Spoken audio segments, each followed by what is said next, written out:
90 GI kan. 90 GI. Wow, Nah itu makanya kalau ngomongin berapa lama kan berarti angin itu kan dia kadang ada kadang enggak itu sih. Iya. Kalau tadi kita ngomongin batu bara gampang ngejawabnya. Kalau angin harus hitung lagi ini anginnya ada terus atau enggak. Oke. Satu lagi, we're gonna close pertanyaannya, masang PLTS atau di rumah sendiri atau menunggu pembangkit listrik tenaga listrik tenaga energi terbarukan skala besar oleh pemerintah. Masang PLTS sendiri di rumah atau nunggu pemerintah bangun yang energi terbarukan skala besar. Enggak, I don't know. Apa? Am I missing SA ya? I think you're missing an A. Is it PLTS? PLTSA itu sampah. PLTSA itu adalah pembangkit listrik tenaga. Salah ya, kamu nanya Mas Agus dong ya. Rumah sendiri. Tuh. Udah bener kamu. Dia bilang I think you're missing something. Kan jadi lagu ya. Kesadaran yang kita bisa ini jadi mendukung pemerintah juga. Tadi udah dikasih tahu sama Bang Agus antara 18 sampai 20 juta. Sementara juga pemerintah doing something dan kita dorong juga kalau rakyatnya juga udah sungguh sadar. Benar. Udah demanding ini penting. Otomatis semoga pemimpin-pemimpin kita juga beralih ke transisi. Iya. Kita tepuk tangan dulu dong. Yeay. Fun, seru banget. Jadi terima kasih sekali lagi kita udah boleh mampir ke sini. Tapi sebelum kita pamit, mungkin kita mau dengar dulu diskusi ini. Aku ambil belakang ini ya, biar santai. Udah. Jadi supaya santuy lagi gitu ya. Kita masuk ke segmen terakhir nih guys, teman-teman. Jadi pengen dengar juga dulu key takeaway sekali ya, kesimpulan apa yang Bang Kes dari pelajari selama diskusi kali ini. Mungkin juga bisa kasih pesan dan kesan buat para orang tua di sana, calon orang tua di sana mengenai proses transisi energi di Indonesia. Dan kenapa ini harus kita obrolin di ruang tamu atau keluarga kita. Gimana Bang? For me is that ternyata what we do matters. What we do at home itu berpengaruh kepada transisi energi as a whole. So it starts with us. Jadi hopefully makin banyak keluarga yang lebih aware dan makin banyak option juga yang available gitu sih. So we just have to keep talking about it aja. Wartakan. Takeaway dari hari ini ya mungkin ya belajar juga yang low wattage does not mean low energy. And then terus apa lagi ya, bahwa ya itu meskipun low wattage tapi dipakainya lama tetap aja membuang energi yang membutuhkan energi yang lebih banyak ya pada akhirnya. My message is ya memang benar-benar harus collectively semua yang di keluarga masing-masing harus memang membicarakan awareness of this matter. Yes. Dan I think memang word of mouth is the most effective way to get information across. Tapi in reality memang harus lebih diperbincangkan karena sekarang ini lebih ke zero waste talks instead of electricity talks ya. Seiringan, gak apa-apa. Seiringan. Also, kita juga seiringan bahwa sumber tenaga listrik kita juga. Betul. Well, thank you for that beautiful message. Thank you so much. And like again, for the sake of Kararos in the future. Yes. Amin. Bang Agus, kita udah ngobrol ya. Tadi udah ngomong kan dari level yang gila, yang biasanya kita ngomongnya itu level yang presiden, kementerian gitu ya. Karena kita ngomongnya itu sama Bang Kes, sama Mbak Ri yang keluarga gitu ya. Nah, dari hasil diskusi ini pesan apa sih yang kita sampaikan buat para keluarga-keluarga di luar sana, terutama keluarga-keluarga di Indonesia, yang keluarga baru atau yang juga sudah keluarga lama mengenai proses transisi energi di Indonesia? Mungkin gini, transisi itu butuh proses, butuh waktu. Kita bisa merencanakan sekarang, tapi yang akan mengeksekusi itu nanti generasi mendatang. Nah, jadi ketika diskusi-diskusi seperti ini sudah katakanlah ditanamkan sejak kecil ke anak-anak, ketika mereka suatu saat nanti, harapan kita tentunya mereka jadi orang-orang yang Aware. sukses gitu ya. Of course. Ketika mereka membuat kebijakan, keputusan, ketika mereka menjadi pejabat misalnya, mereka ingat, Iya. harus ini nih yang saya lakukan gitu misalnya. Dan gak harus nunggu jadi pejabat juga dong. Iya, iya. Iya. Dan ketika kita bergotong royong itu kita bisa mendorong terjadinya sesuatu perubahan itu. Jadi itu yang ingin kita dorong juga lewat proyek yang saya pegang case ini. Bagaimana agar diskusi-diskusi seperti ini tuh bisa menyebar ke semakin banyak orang, Iya. dan orang-orang itu tahu dan bisa bergerak ke harapan. Ya, jadi intinya proses transisi energi ini adalah proses transisi yang nggak satu malam terjadi, tapi juga butuh dukungan mobilisasi teman-teman juga dan keluarga juga. Kalau kita semakin ngobrolin, semakin didengar oleh wakil rakyat, dan semakin juga wakil rakyat kita juga berkeputusan. Dan of course, as little as Kara Rose can make change. Yes, Yes. And for us as well. It's been an honor. Lagi. Thank you. Pleasure. Senang banget bisa ngobrol dan akhirnya kita bisa ketemu di sini, dan semoga nggak bosan kita satronin lagi. Iya dong. Kita ngobrolin lagi. Nanti mungkin kalau udah pasang PLTS atap kita datang. Yes. Yes, absolutely. That would be great. Well, thank you so much guys. Thank you. Thank you.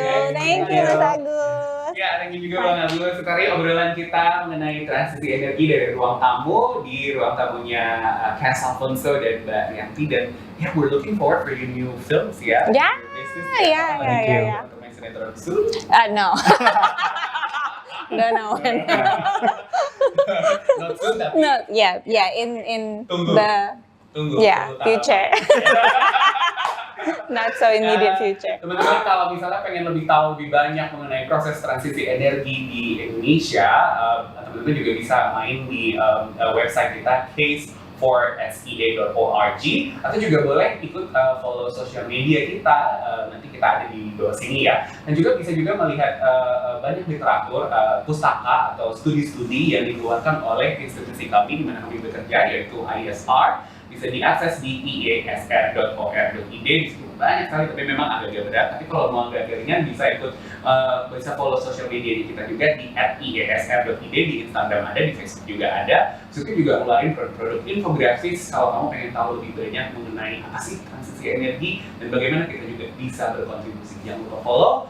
Dan kalau misalnya mau cerita lebih banyak tentang diskusi dan dialog dengan mengenai transisi energi, we're so welcome, hubungi di website kita dan main-main. Terima kasih dan sampai jumpa di Transisi Energi Talk Show di ruang tamu lainnya. Bye. Assalamualaikum warahmatullahi wabarakatuh.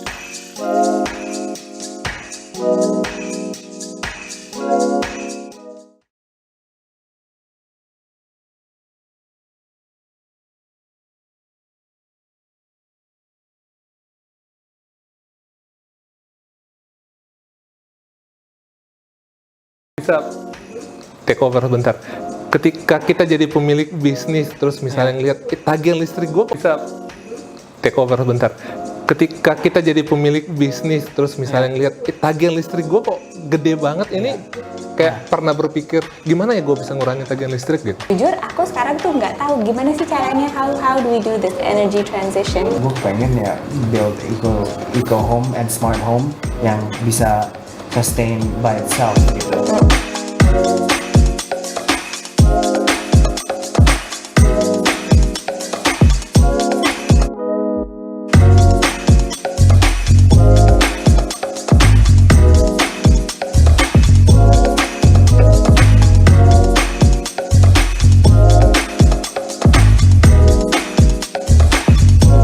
Assalamualaikum warahmatullahi wabarakatuh. Halo semuanya, para pemirsa, senang sekali kita bisa berjumpa lagi kali ini dalam sebuah sesi talk show Energy Transition from the Living Room. Saya Ganda Baskara Saputra, Outreach and Engagement Advisor dari Project Case atau kepanjangan dari Clean, Affordable, and Secure Energy. Hari ini kami sedang berada di salah satu ruang tamu. Bintang tamu kita hari ini kita akan ngobrol-ngobrol mengenai topik transisi energi nggak jauh-jauh. Karena yang sudah saya sebutkan lagi tadi adalah dari Project Case, dari kepanjangannya saja itu adalah Clean, Affordable, Secure Energy for Southeast Asia. Tapi kita tahu nih itu maksudnya apa gitu ya, dan kenapa kita topik ini tuh selalu untuk diobrolin terutama Jadi ruang tamu seperti di mana kita berada. Nah, untuk itu sudah hadir juga di tengah-tengah kita ada sahabat saya, teman saya, kolega saya juga, itu namanya Bang Agus Tambolon. Halo Bang Agus. Halo, Apa kabar? Kabar baik. Baik ya, syukur. Nah, sebelumnya kita mau pengen ngobrol nih tentang transisi energi, apa sih yang kita maksud dengan case itu. Cuman mungkin bisa dikenalin dulu kali ya, Bang Agus ini dari mana asalnya, latar belakangnya gitu, dan apa pekerjaannya saat ini. Oke, nama saya Agus Tampu Bolon, memiliki latar belakang di dulu pernah berkuliah di jurusan Teknik Elektro, kemudian melanjutkan di jurusan Energi dan Manajemen.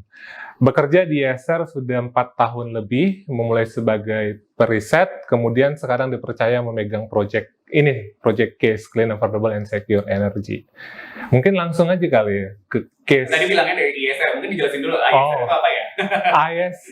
ISR atau ISR, Institute for Essential Services Reform, adalah lembaga tempat kita bekerja yang melakukan penelitian riset dalam bidang energi, khususnya energi terbarukan, dan kita melakukan advokasi penjangkauan ke pemerintah, ke publik mengenai apa hasil riset-riset kita itu, dengan harapan terjadinya perubahan.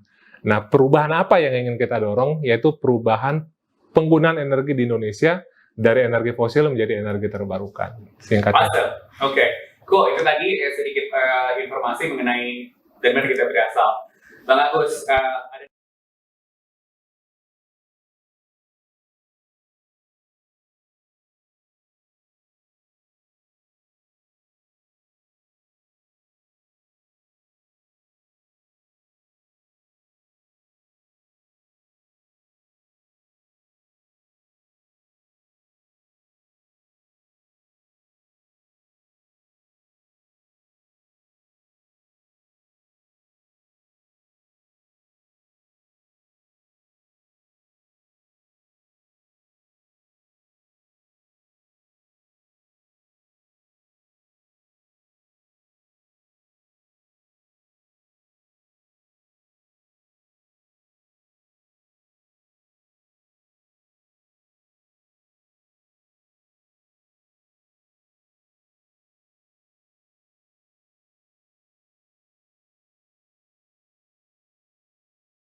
2023.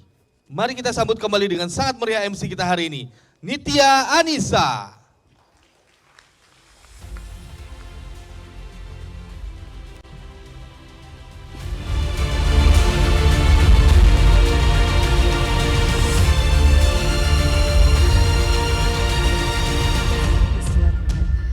Selamat siang Bapak dan Ibu, how was the lunch? Bagaimana makan siangnya, bagaimana networkingnya, bagaimana gunjing faedahnya? Mudah-mudahan setelah ini sesuai dengan arahan tadi para pembicara di depan, akan jauh lebih baik kalau semua yang didiskusikan hari ini bisa dilanjutkan perbincangannya, membentuk tidak hanya kemudian sebuah initiatives, tapi juga kalau bisa setelah ini kita bisa colek-colek kementerian yang ada di atas ya. Jadi kita bisa mendorong hal ini untuk tidak lagi hanya sekedar perbincangan, tapi juga sebagai suatu kebijakan, sebagai sesuatu yang tidak akan mudah untuk dilupakan karena we're talking about 10-15 years, 10-15 tahun ke depan. Ini sebentar lagi. Untuk itu dengan bangga saya kembali mengundang Bapak dan Ibu untuk bergabung di Second Annual Indonesia Sustainable Energy Week 2023. Ini adalah hari keempat, hari terakhir. Tentu akan ada sesi akhir yang membuat Bapak dan Ibu bisa pulang dengan banyak sekali insight. Untuk itu sebelum saya membuka sesi terakhir, sesi keempat pada siang hari ini dengan tema Shaping Change Through Energy Transition Narratives.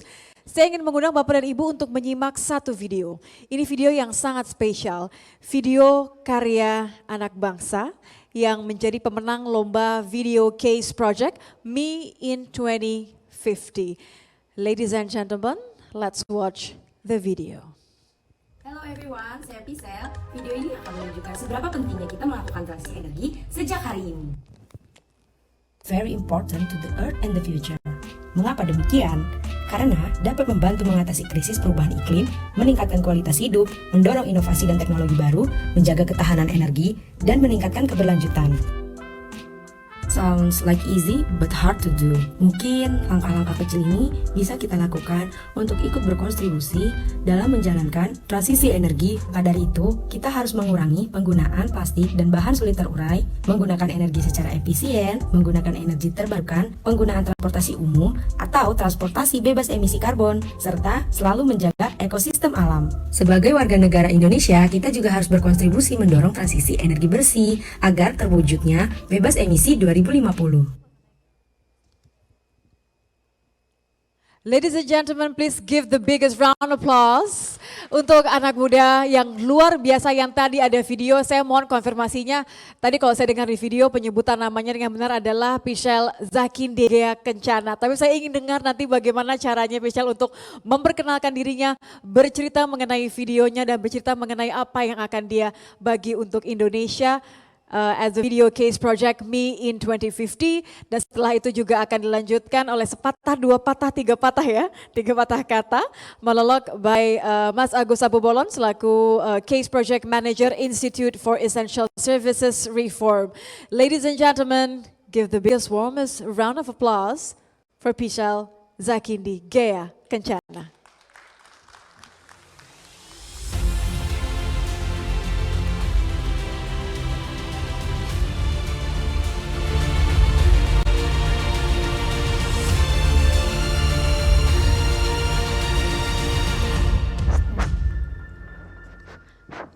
Oke. Selamat siang semuanya. I'm so nervous. I'm sorry if I'm wrong. Tadi juga aku udah dibantu sama Ibu Nani Marlina di toilet karena aku sangat nervous banget. This is my first time to berdiri di sini. It's very very important to me. Oke. Pertama-tama, Assalamualaikum warahmatullahi wabarakatuh. Waalaikumsalam. Salam sejahtera bagi kita semua. Shalom, Om Swastiastu, Namo Buddhaya, salam kebajikan. Oke, pertama-tama saya akan memperkenalkan diri saya. Pastinya tadi saya udah dilihat di video, itu saya. Oke, perkenalkan nama saya Pichelle Zakindi Ghea Kencana. Saya berasal dari Lampung dan saya merupakan mahasiswa semester 5 di Universitas Muhammadiyah Lampung. Kebetulan saya juga kesini sendiri. Nah, terus abis itu saya juga senang sekali bisa diberi kesempatan sama kakak-kakak Project Case untuk bisa berdiri di sini, dan juga terima kasih kepada kakak-kakak panitia yang baik hati, yang selalu follow up saya hingga saya bisa tampil lebih baik hari ini. Aduh maaf, saya terlalu nervous ya. Oke, saya di sini berdiri untuk mewakili para youth sebagai kaum muda untuk membantu berkontribusi dalam transisi energi bebas emisi. Oh my God, I'm so sorry. I'm so very nervous. It's my first time. Oh.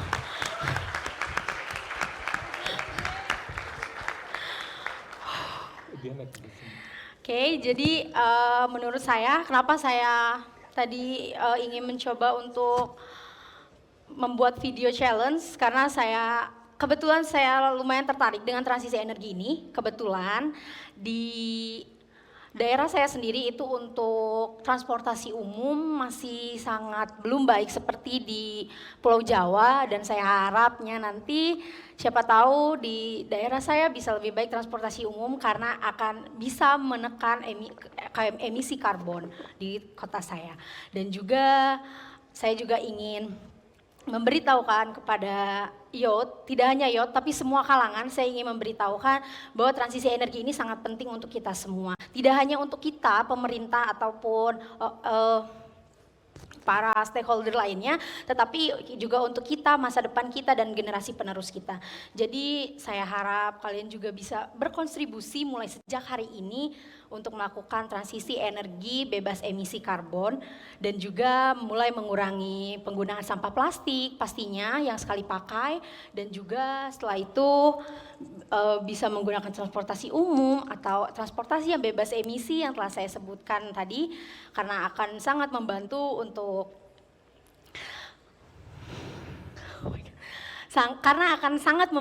untuk transisi emisi di hari kedepannya. Seperti itu. Saya juga ingin memberitahu bagaimana cara langkah-langkah kecil kita, tidak harus hanya pemerintah ataupun pihak swasta ataupun yang muda, tapi semua kalangan, mulai dari masyarakat ataupun sektor-sektor pemerintah dan swasta, tua maupun muda, kita harus saling berkontribusi, bergotong royong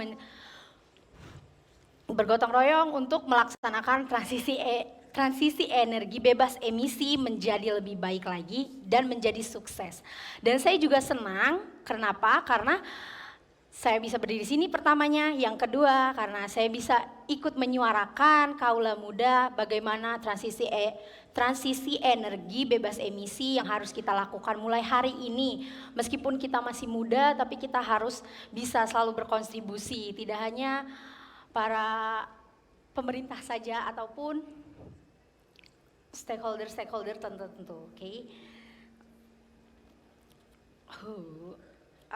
Setelah itu saya juga ingin menyampaikan pengurangannya emisi gas rumah kaca, meningkatkannya efisien energi yang mengurangi penggunaan energi fosil. Setelah itu kita harus mendorong pengembangan teknologi terbaru untuk energi terbarukan dan efisiensi energi. Setelah itu kita juga harus membantu menyadarkan masyarakat. Mungkin memang dari kita sudah pada tidak asing dengan kata sustainable energy ataupun energy transition atau emisi zero dan sebagainya. Tapi di luar sana itu masih ada yang belum mengerti apa itu transisi energi atau itu energi berkelanjutan dan sebagainya. Jadi saya ingin sekali kita selalu menyuarakan tanpa hentinya kepada mereka yang mungkin belum mengerti apa itu transisi energi dan apa itu pentingnya untuk negara ini ataupun masa depan dunia dan luas lagi sebagainya. Setelah itu tidak lupa kita harus selalu menjaga ekosistem alam. Karena apa yang kita berikan kepada alam itu akan kembali lagi kepada kita. Seperti halnya saya kemarin melaksanakan transpalasi terumbu karang, dan itu saya belajar banyak bagaimana kita harus menjaga alam. Karena apapun yang kita kasih ke alam itu akan balik lagi kepada kita. Jadi saya sampaikan pada kita semua, dari semua kalangan umur berapapun itu, mari kita melakukan transisi energi dan dengan bebas emisi dengan baik agar terjalannya transisi energi bebas emisi 2050. Sekian dari saya, apabila ada kurang dan lebihnya mohon dimaafkan. Because it's my first time. Wassalamualaikum warahmatullahi wabarakatuh. Waalaikumsalam warahmatullahi wabarakatuh. Luar biasa, saya keren sekali. I'm so proud that you standing in there. Terima kasih, boleh kembali ke tempat duduk karena kita akan dengarkan berikutnya. Berikan tepuk tangan yang paling meriah untuk Mas Agus Sambobolon, Case Project Manager Institute for Essential Services Reform. Selamat siang Bapak dan Ibu semua, selamat datang. Saya ingin bercerita mengapa saya berdiri di sini hari ini di depan Bapak dan Ibu semua, dan mengapa di momen ini. Sebelum itu saya ingin bercerita, saya lahir di sebuah kota kecil di Sumatera Utara. Saya tumbuh ketika era orang-orang mulai mengagumi layar CRT, koneksi dial-up, dan lahirnya internet. Dari MIRC ke Yahoo Messenger dan saat ini ada WhatsApp. Dunia berubah begitu cepat. Ketika saya masih kecil, saya ingat, masih anak-anak, saya rasa semuanya menyenangkan, semuanya mudah. Seperti anak kecil lainnya, kita umumnya abai dengan realitas dunia yang ada di sekitar kita. Kita hanya tahu bahwa dunia ini penuh dengan keajaiban. Dan setiap hari adalah kesempatan baru untuk bermain, belajar, dan bertumbuh. Namun lingkungan membentuk kita menjadi seperti apa kita dewasa nanti. Saya masih ingat saat itu, ketika saya berada di tahun terakhir SMA. Saya duduk di ruang tamu keluarga, belajar, mempersiapkan diri untuk mengikuti ujian masuk perguruan tinggi sambil ditemani terangnya lampu teplok. Bukan karena keluarga saya tidak memiliki listrik yang terpasang di rumah, bukan. Tapi karena saat itu di tempat saya pemadaman listrik memang sangat sering terjadi. Saking seringnya orang-orang menganalogikannya dengan makan obat. 3 kali sehari. Saya ingat bahwa saat itu saya berjanji, berkata kepada diri saya sendiri, saya harus mencari cara bagaimana agar listrik di rumah saya nggak mati lagi. Setidaknya ketika kami membutuhkan listrik tersebut. Bertahun-tahun kemudian, keadaan berubah menjadi lebih baik. Tidak ada lagi pemadaman listrik. Dengan tenaga bahan bakar fosil saat itu, semakin banyak kota yang bersinar terang di malam hari. Minyak, batu bara, dan gas adalah mercusuar cahaya penuntun. Namun, terlepas dari semua kemajuan ini, kita mudah sekali lupa bahwa lingkungan membayar harga yang mahal. Dengan setiap lampu yang kita nyalakan, mobil yang kita kendarai, bumi membayar harga yang tidak mampu lagi dibayarnya. Bapak dan Ibu, saya yakin kita menyelesaikan masalah bukan dengan menciptakan ataupun memperburuk keadaan, tetapi dengan membuatnya menjadi lebih baik lagi. Sama seperti ketika kita berhenti mengirim surat ataupun bersurat, itu artinya bukan karena kita tidak peduli lagi dengan teman-teman kita, dengan saudara kita. Bukan karena itu. Tetapi karena kita menemukan cara untuk berkomunikasi dengan mereka, cara yang lebih baik. Sama seperti ketika kami di sini lewat acara ICU misalnya menganjurkan untuk berhenti menggunakan bahan bakar fosil, itu bukan berarti karena kami tidak peduli dengan kemajuan umat manusia. Bukan karena itu. Kami tahu dari riset yang kami lakukan, dari diskusi-diskusi kami bahwa bahan bakar fosil ini memiliki dampak negatif buat bumi kita. Dan bahwa sekarang sebenarnya kita sudah memiliki solusi lain. Kita memiliki bahan bakar alternatif yang lebih ramah lingkungan, yang terbarukan. Ini adalah teori saya. Kita melindungi apa yang menjadi milik kita, apa yang kita punya. Hidup saya, barang saya, keluarga saya, rumah saya, negara saya bahkan. Namun ketika kita berbicara tentang alam, perspektif kita biasanya bukan milik saya, itu milik mereka. Kita memanggilnya hanya dengan sebutan alam, bumi, hutan, lautan, lingkungan misalnya. Jarang sekali disematkan kata-kata kita terhadap benda-benda tadi. Ada yang bilang itu semua bermuara pada emosi manusia. Jadi bagaimana bila kita, Bapak dan Ibu sekalian, melihat bumi ini seolah-olah ia adalah seseorang yang dekat dengan kita. Jadi alih-alih menyebutnya dengan nama-nama tadi, mengapa tidak kita sebut laut kita, bumi kita, lingkungan kita? Dan sebagai manusia kita tentu menginginkan yang terbaik buat kita. Saya hanyalah satu dari jutaan ataupun ratusan juta penduduk manusia, penduduk Indonesia, yang berdebat untuk sesuatu yang mungkin kelihatan sederhana, tak berguna. Tetapi keindahan bumi ini bagi saya lebih dari sekadar sesuatu yang dinikmati. Bumi adalah rumah kita, tempat yang harus kita perjuangkan untuk masa depan yang lebih baik. Jadi ketika bumi menyajikan momen yang indah buat kita semua, dalam bentuk pelangi yang melengkung di langit yang biru, atau aroma rumput yang menenangkan selepas hujan, atau matahari terbenam yang membawa kedamaian bagi kita semua. Ketika keindahan-keindahan dunia itu datang kepada kita seperti demikian, kita harus memberikan segenap yang kita punya untuk melindunginya. Antara lahir dan mati, setiap orang memiliki waktu yang sangat-sangat singkat. Tidak ada yang memiliki waktu selamanya. Karena itu, tidakkah kita seharusnya menggunakannya untuk melindungi tempat yang kita sebut rumah ini? Tidakkah seharusnya kita menggunakannya untuk membuat sesuatu yang akan membuat kita bangga mewariskan tempat ini ke generasi berikutnya dan seterusnya? Kita harus melakukan apa yang kita bisa dengan apa yang kita miliki. Selagi kita ada di sini. Inilah yang saya miliki, yang tadi juga disampaikan oleh Cycle. Mari kita mulai dengan hal-hal yang kecil, karena hal-hal kecil dapat membuat perbedaan besar di masa depan. Pada akhirnya, bagaimana jika kita memperlakukan perubahan iklim bukan sebagai sesuatu yang asing? Bagaimana jika kita berbicara tentang transisi energi bukan hanya sekedar janji dan sekadar seremonial, tetapi sesuatu yang menghasilkan tindakan nyata. Saya Gus Tampu Bolon, terima kasih. Luar biasa, tepuk tangan yang paling meriah untuk Mas Agus Tampu Bolon selaku Case Project Manager Institute for Essential Services Reform. Dan saya boleh minta sekali lagi tepuk tangannya tadi untuk Cycle Zahkindi Gea Kencana. Luar biasa tadi, I'm so proud of you. I'm looking forward untuk hal-hal yang ingin kamu lakukan demi bumi kita. Tadi kalau saya mengutip 3 kali kamu mengucapkan Cycle, apapun yang kita berikan untuk alam ini akan kembali lagi ke kita. Apapun yang kita lakukan untuk alam ini akan berbuahnya untuk kita.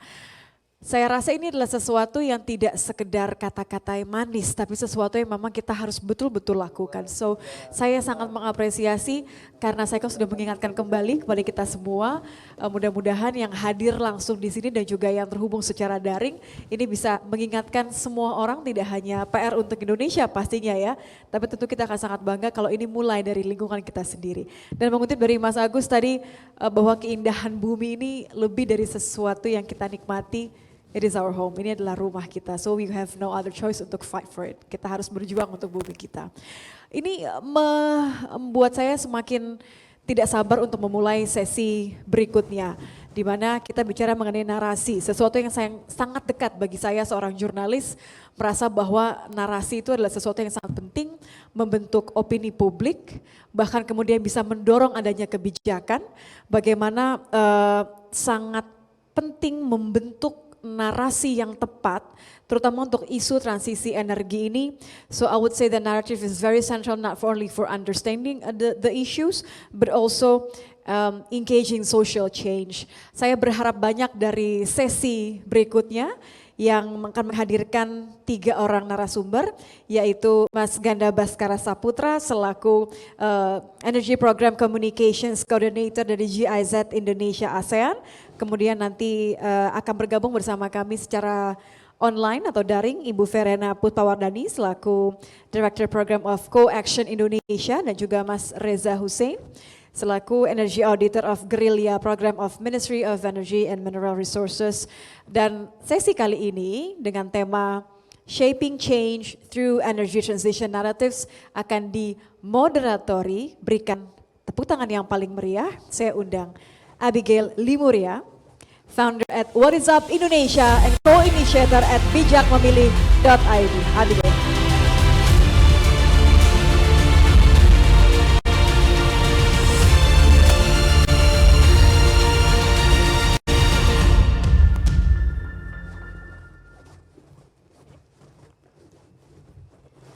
Oke, tes. Selamat siang Bapak Ibu, teman-teman semuanya, apa kabar? Sekali lagi ya, selamat siang Bapak Ibu teman-teman semuanya, apa kabar? Oke, tadi udah pada makan-makan ya, jadi udah semangat lagi atau malah ngantuk nih jadinya? Semangat Mbak, oke. Iya, kenalin nama aku Abigail Limuria, seperti yang tadi udah dibilang, selaku co-founder What Is Up Indonesia. Itu adalah media independen yang dimana kita rangkum isu-isu sosial politik supaya gampang dimengerti, pakai memes, jokes, dan supaya lebih menarik untuk orang-orang muda. Dan aku juga co-inisiatornya Bijak Memilih, jadi Wiwi bersama Think Policy kita bikin satu platform di mana pemilih nanti bisa akses semua informasi kredibel untuk pemilu 2024. Nah, tapi di sesi kali ini kita akan ngomongin soal narasi transisi energi. Kenapa ini penting? Mungkin kita selama ini udah belajar tentang teknikalnya, keuangannya, sainsnya. Tapi satu hal yang mungkin harus kita mengerti, getting people to care is a skill on its own. Jadi campaigning, ngerangkum, ngebungkus sebuah isu supaya lebih dipahamin, itu tuh skill yang harus kita pelajarin.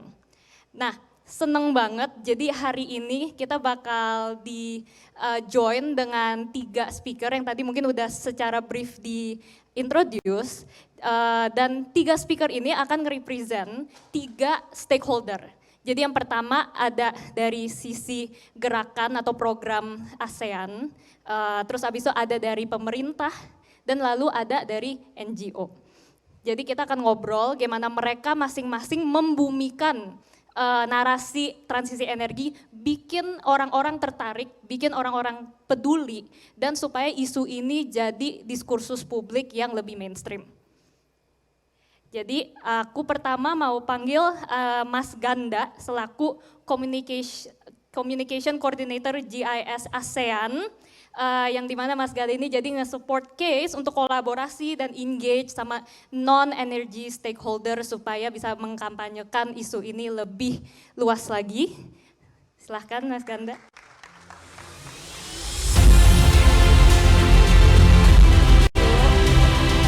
Ini kursinya jauh banget. Selamat datang, boleh silakan duduk. Oke, next aku mau panggil Mas Reza. Mas Reza ini adalah Head of Curriculum Program Gerilya, yaitu Gerakan Inisiatif Listrik Tenaga Surya yang bermitra sama Kementerian Energi dan Sumber Daya Mineral. Dan jadinya ini banyak bisa berkomunikasi antara mahasiswa, kementerian, dan bahkan perusahaan swasta untuk mengedepankan transisi energi, terutama energi surya. Silahkan aku mau panggil Mas Reza, silahkan naik. Ayo tepuk tangannya.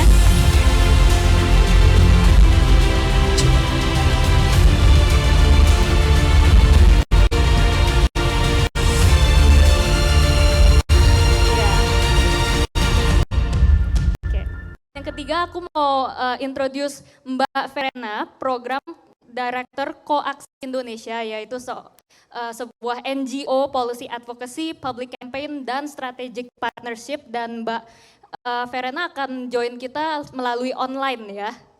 Jadi, apakah sudah?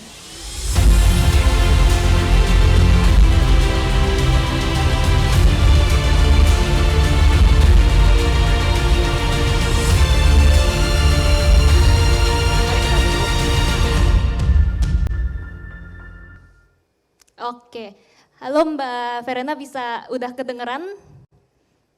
Sudah jelas sekali, Abigail, terima kasih. Oke, thank you so much. Oke, makasih Mbak Verena, Mas Reza, dan Mas Ganda udah join kita. Kita langsung aja ya ke topik pembicaraan nih.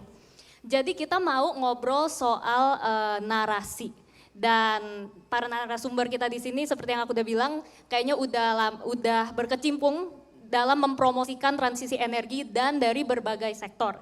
Jadi aku mau langsung tanya aja, boleh dong kasih kita teman-teman di sini sebuah case study atau lesson learn tentang dari pengalamannya Mas dan Mbak ini, apa sih selama ini dalam mengkampanyekan isu transisi energi, apa yang udah bekerja, yang efektif ternyata nih, cara komunikasi kayak gini efektif. Dan cara komunikasi yang setelah mungkin pernah dicoba, ternyata nggak efektif. Jadi boleh dong kasih contoh what has worked and what hasn't worked. Mungkin bisa mulai dari Mas Ganda.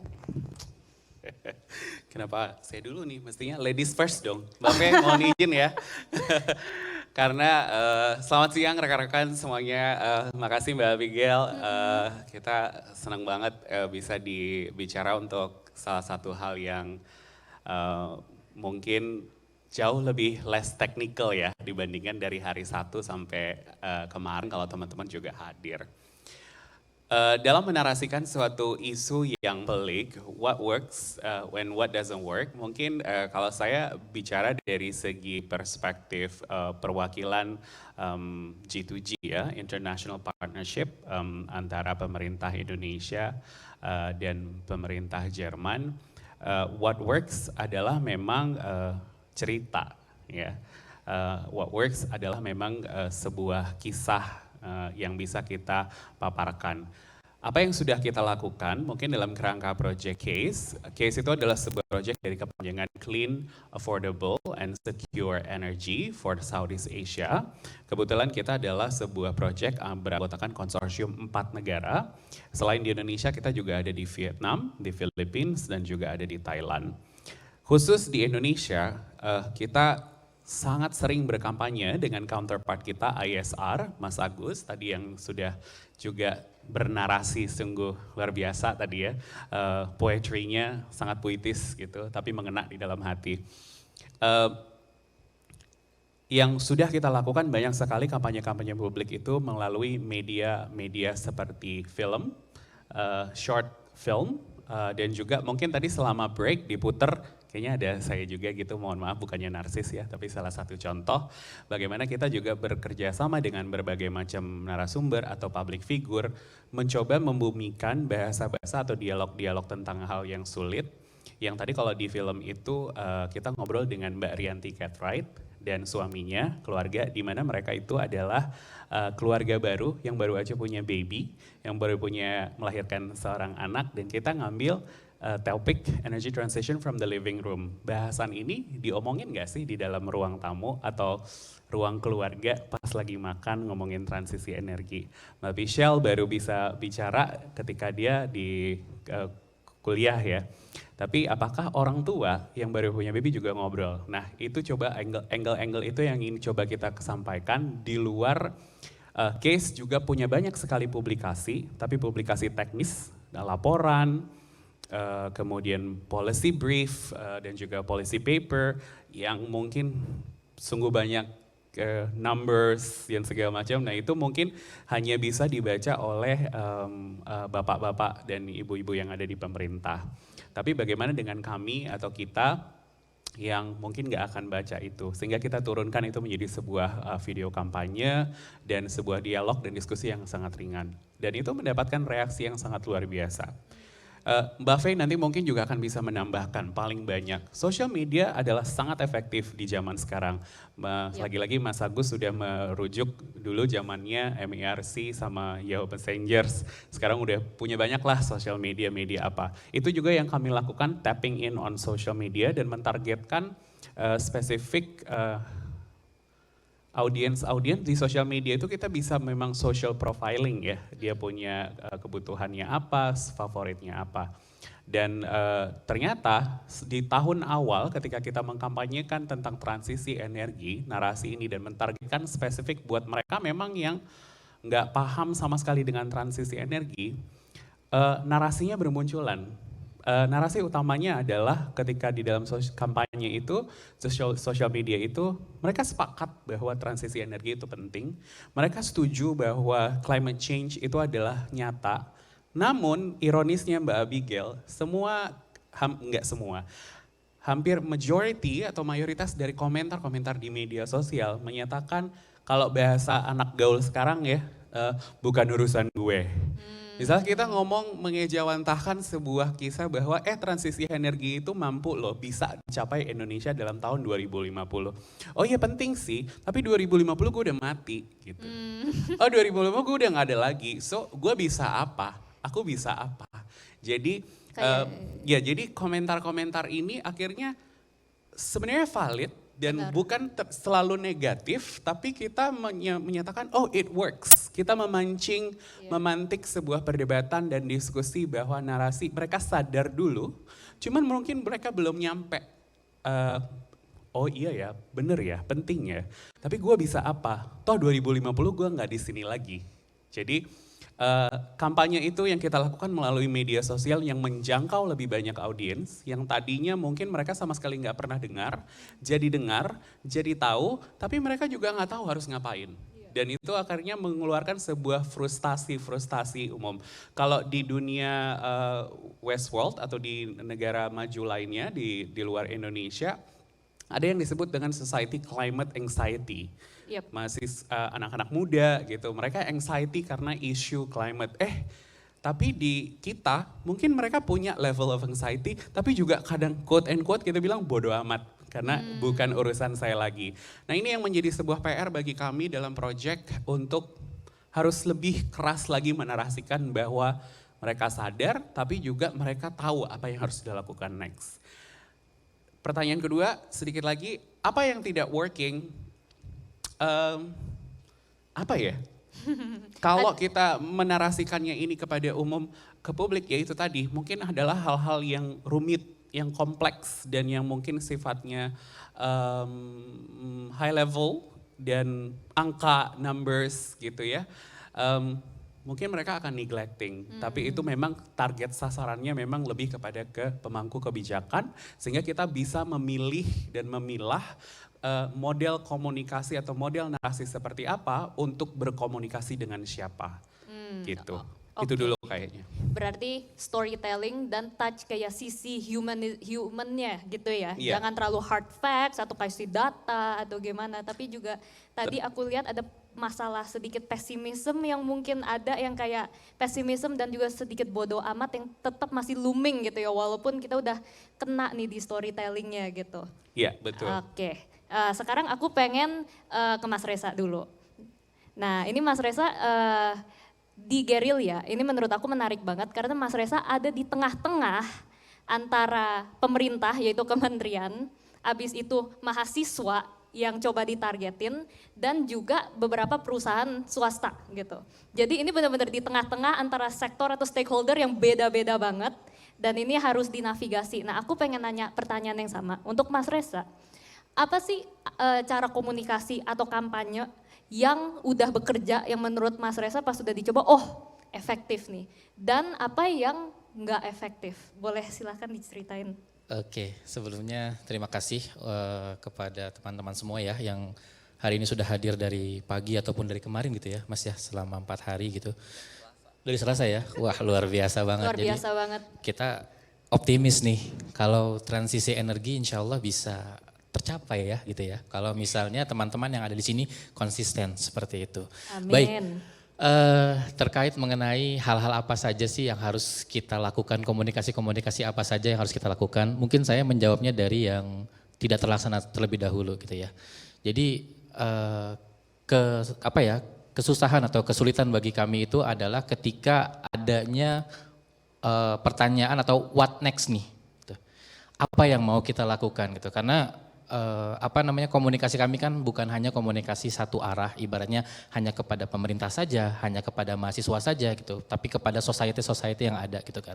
Jadi terkadang ketika kita sudah, contohnya kita sudah mengumpulkan anak muda lah contohnya gitu ya, di beberapa forum-forum gitu kan terkait mengenai apa yang bisa kalian lakukan di dunia energi transisi gitu kan, ketika sudah ada sesuatu yang difahamkan bersama gitu ya, tapi ketika kita lupa nih, apa yang harus dilakukan step by step-nya untuk mendapatkan hal tersebut gitu kan. Nah, dan terkadang kita suka misleading. Jadi ibaratnya ketika sudah ditetapkan X gitu ya, lalu kemudian ada satu leader dan leadernya itu adalah salah satu community, terkadang community lain belum bisa untuk berbarengan bersama gitu kan. Kenapa tuh? Nah itu dia, itu yang harus kita carikan karena memang salah satu bahayanya gitu ya, ketika kita berhimpun terkadang kita ada ego eksklusivitas. Benar. Nah itu yang memang harus benar-benar kita bisa redam seperti itu. Nah makanya kita mencoba untuk bagaimana caranya supaya semua yang berhubungan dengan energi transisi gitu ya. Mungkin kan kemarin juga sudah diinformasikan bahwa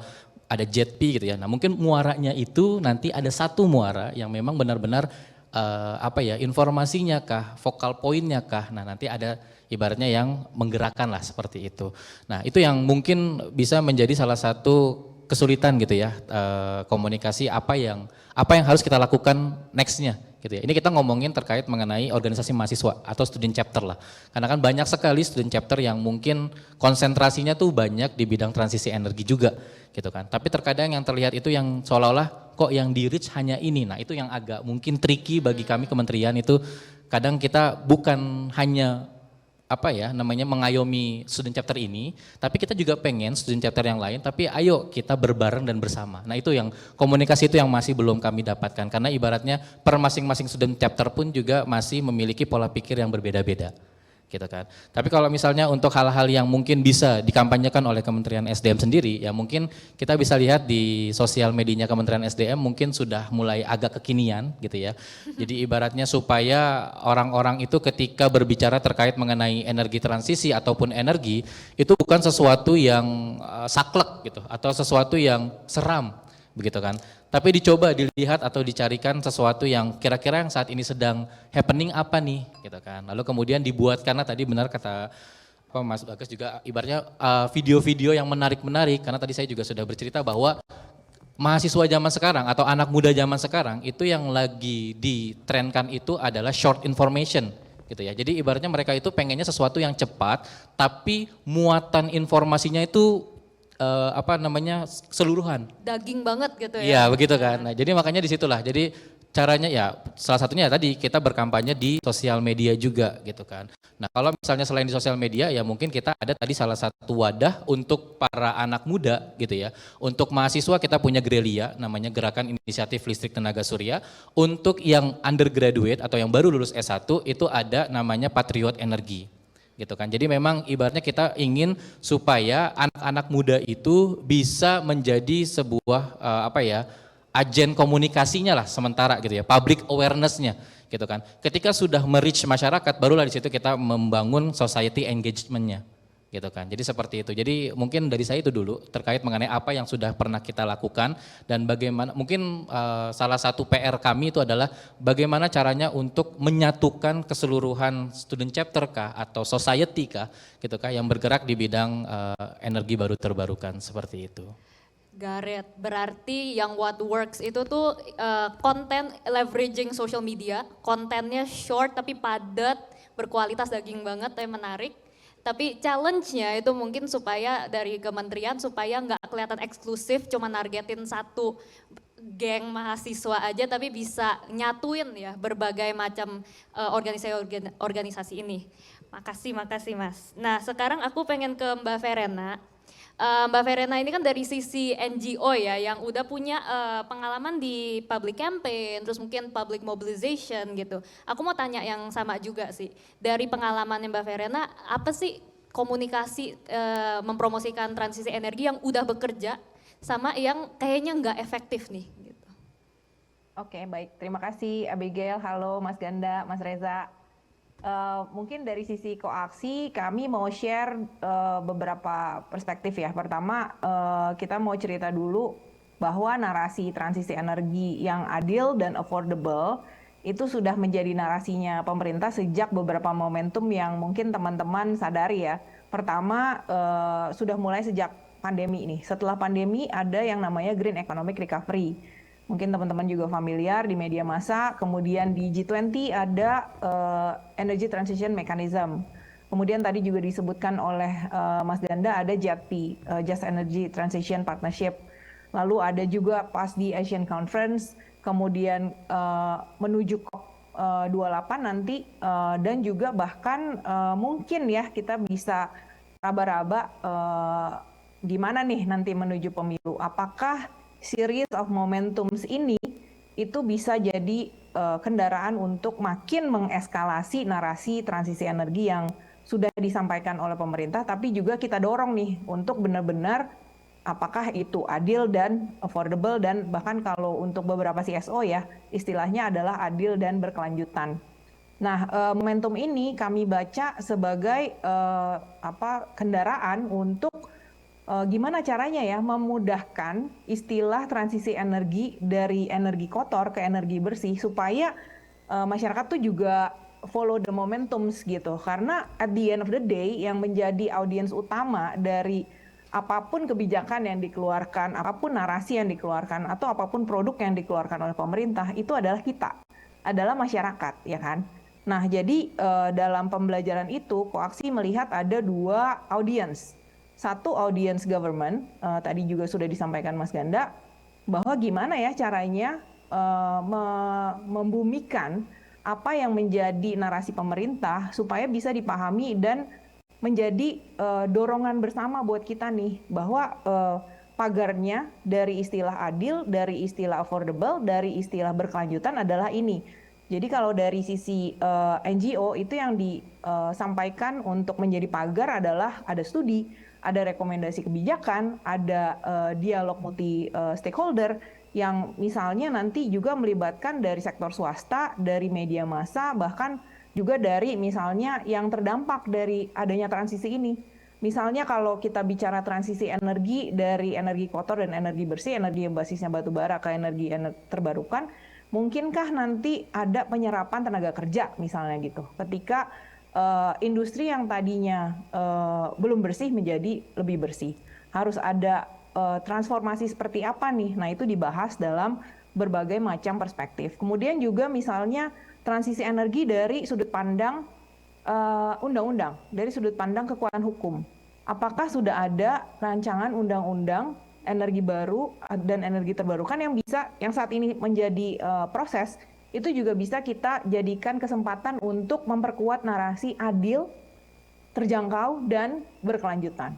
Nah, kemudian juga yang menjadi kendaraan bagi NGO untuk bisa membuat narasi transisi energi menjadi lebih sederhana adalah campaign, seperti yang sudah disampaikan Mas Ganda dan Mas Reza. Nah, untuk campaign, audiensnya kan saat ini yang lagi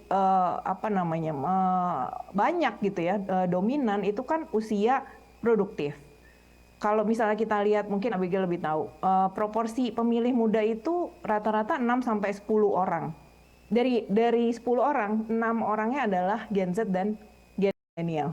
Jadi bisa dibayangkan kalau kita bicara transisi energi, nanti at the end of the day, siapa sih yang menjadi konstituen utama atau beneficiaries dari transisi energi yang sedang terjadi di Indonesia, itu otomatis adalah teman-teman yang usianya produktif, terutama Gen Z dan Gen Millennial. Mungkin itu yang juga melandasi kenapa kita akhirnya teman-teman NGO juga paling banyak menggunakan media sosial, karena audiensnya memang yang lahir sudah dengan akses internet, akses digital, akses aplikasi yang jauh lebih canggih yang tersedia untuk memudahkan dibanding generasi sebelumnya gitu ya, generasi X dan baby boomers. Nah, apa yang bisa membuat generasi productive age ini bisa memahami transisi energi? Yang kita pelajari, productive age itu ada beberapa fokus isu ya yang memang relate dengan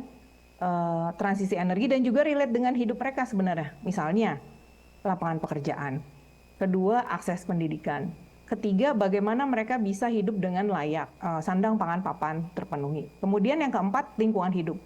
Jadi itu yang sebenarnya juga bisa kita manfaatkan selain momentum, fokus-fokus isu yang menjadi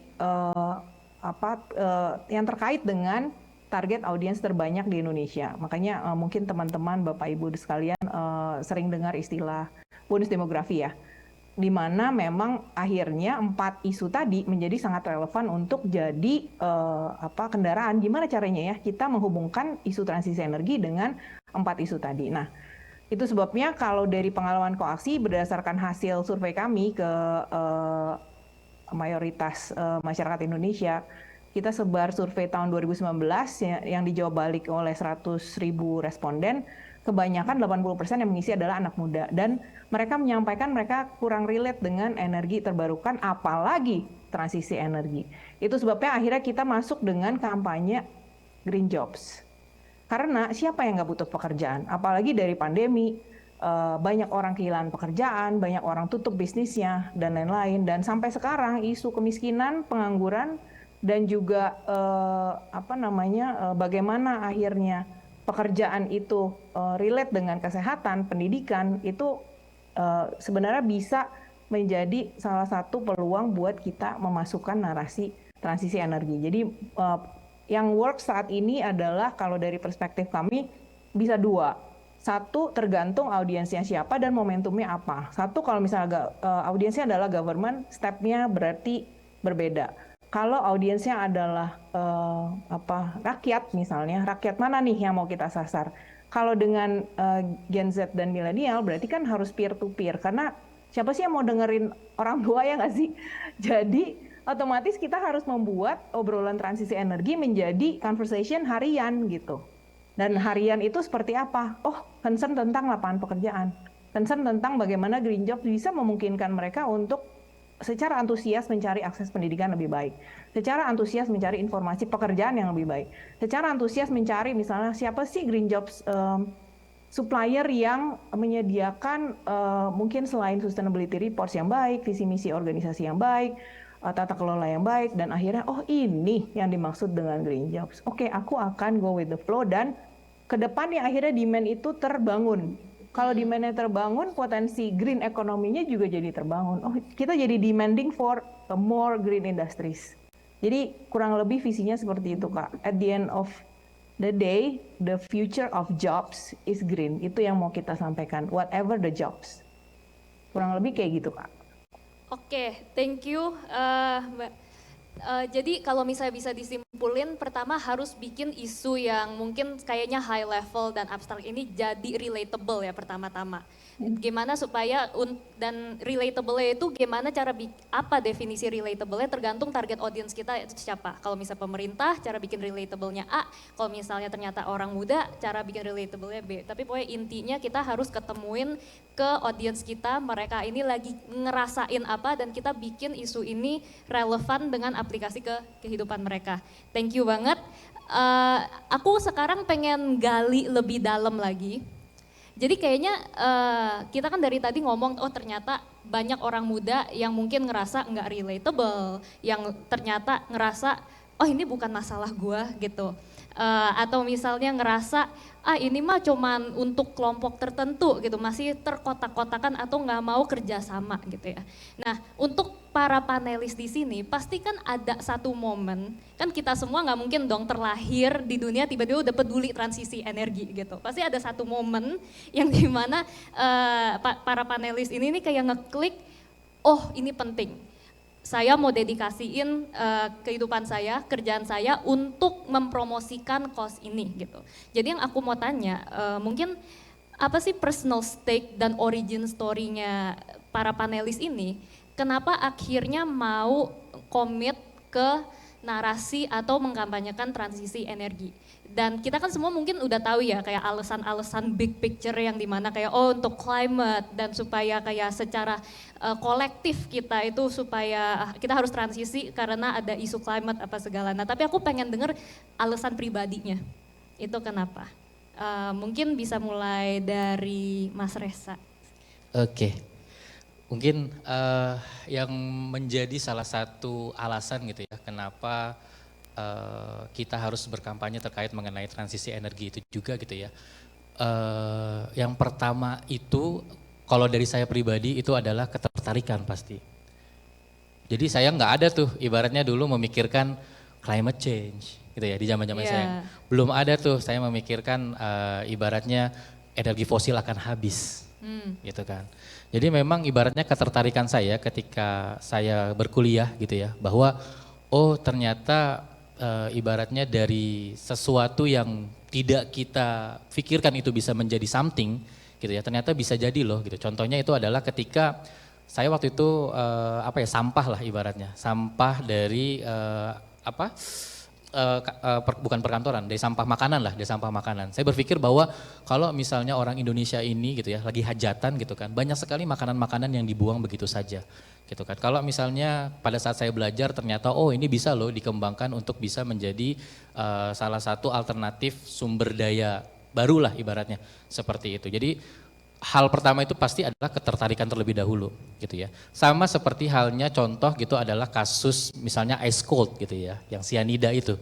Yang di Netflix ya? Iya, yang di Netflix gitu kan. Kalau misalnya tidak ada ketertarikan sama sekali, kita tidak akan fokus untuk bisa membahas hal tersebut gitu ya. Karena saya kemarin tuh sempat kecil-kecilan gitu ya, ibaratnya mensurvei gitu ya, mahasiswa-mahasiswa kami gitu di Gerelia gitu kan, terkait mengenai, karena kan permasalahan itu adalah 2016, which is mereka itu adalah SMP atau SMA gitu ya, terkait mengenai masalah tersebut gitu kan. Ketika saya bertanya, ternyata mereka mengikuti hal tersebut karena adanya kekepoan gitu ya, ataupun adanya interest gitu. Hal pertama itu adalah adanya interest. Terus apa yang menyebabkan interest tersebut? Itu adalah hingar-bingar dari masyarakat. Gitu. Jadi ibaratnya kalau kita ngobrolin tentang Gen Z, kita ngobrolin tentang milenial, berarti harus ada reasonnya nih yang menyebabkan kenapa transisi energi itu menjadi penting. Gitu kan. Nah, makanya kenapa Kementerian SDM itu selalu mengedepankan yang namanya kolaborasi lintas generasi, kolaborasi lintas stakeholder gitu ya, kolaborasi pentahelix gitu ya, supaya anak-anak itu dibuat curious dulu, dibuat interest dulu. Gitu kan. Misalnya contoh, ketika saya pergi ke salah satu universitas, ketika kita ngobrolin tentang transisi energi, mungkin 80%-nya itu paham. Tapi kemarin kita contoh di universitas di Jakarta lah ya, di salah satu universitas di Jakarta, ketika kami ngobrol tentang transisi energi, itu banyak sekali dari anak-anak muda yang tidak memahami hal tersebut. Gitu ya. Karena apa? Karena mereka tidak diberikan asupan-asupan, gitu ya, tidak diberikan terkait mengenai pengertian-pengertian dasar tentang transisi energi itu sendiri, gitu ya. Jadi makanya saya berterima kasih juga sama teman-teman CASE gitu ya, kemarin sempat membuat buku gitu ya, buku yang ada kaitannya dengan transisi energi, mengenal transisi energi dari awal gitu ya, sejak dini gitu kan.